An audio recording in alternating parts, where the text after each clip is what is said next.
I've been using a Topeak bikepacking setup for many years now and I've really enjoyed it. For 2025 I am trialling a new system which I'm going to run through in this very quick video. The reason I have kind of specific needs when I'm bikepacking is because I go all over the world and I film my trips with my filming equipment to make YouTube videos for you guys at home. And I want to make them as good quality as possible, so I take a lot of filming equipment that's very heavy and very bulky. So not all bikepacking gear works for me, it just simply won't fit all my camera equipment. So it's very difficult for me to find the perfect setup. But next year I'm going to be running something kind of different that I want to run through with you now.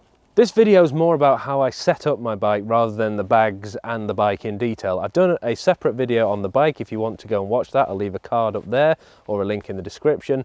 And I've also done a review video of this Tailfin front bar bag.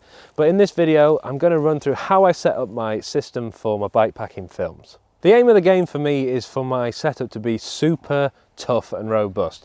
Being light isn't something I'm going to be able to achieve even with the lightest bike and the lightest setup because of all the filming equipment I take. So I really just want it to be durable.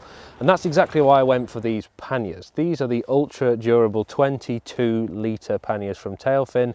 They're massive, really. They do allow me to fit my entire drone setup. I've got a DJI Mavic 3 in there with spare batteries, controller, and I can easily fit other camera equipment in there as well. This is attached to an aero pack from Tailfin. The great thing about this is that it can be removed very easily. So if I want to do some training without the full system on, I can. I mostly just use this to stick clothes in, and on the other side is again for camera equipment and spare bits of bulky items, a bit like sleeping bag liners that take up quite a lot of space. Moving to the front of the bike, as with most of my bikes, if I have a top tube bag on there, it's usually for spares and repairs. Multi-tools, tyre levers, inner tubes, little electric pumps like the one from Flextail, that goes in there. The front panniers are pretty small, but they're ideal for fitting my little cooking setup that I have.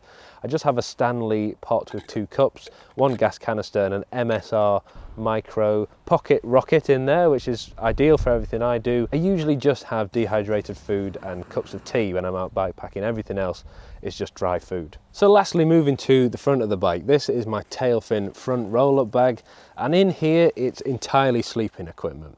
So I've got my tent in there, sleeping mat, sleeping bag, and small pillow and a thin sleeping liner if I'm not going somewhere where it's really cold.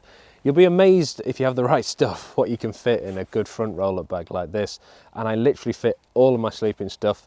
The only time where I can't fit all my sleeping stuff in here is when I'm doing a winter bikepacking trip, and that's because I have an Arctic sleeping bag from North Face which is huge, and also a winter tent now which I'm going to be using, and it just simply won't fit. So for that I use a big dry bag from Sea to Summit, but otherwise this is absolutely ideal. Another reason why I really like this setup and I'm excited to use it next year is the fact that I can streamline it very quickly if I want to.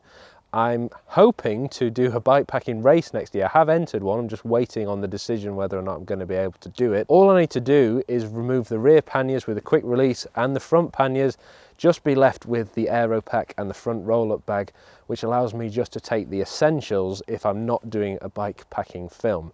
So I'm pretty excited to get using that. Now this is still a work in progress. It's not like my other setup that I've fine-tuned over the years. It definitely needs some improvement and some tweaks here and there, but I'm only going to find that out by doing the bikepacking trips and working on it each time. So let me know your thoughts and feedback about this setup in the comments below. I'd love to hear from you. Any questions, let me know. Thanks very much for watching, and I'll see you in the next video.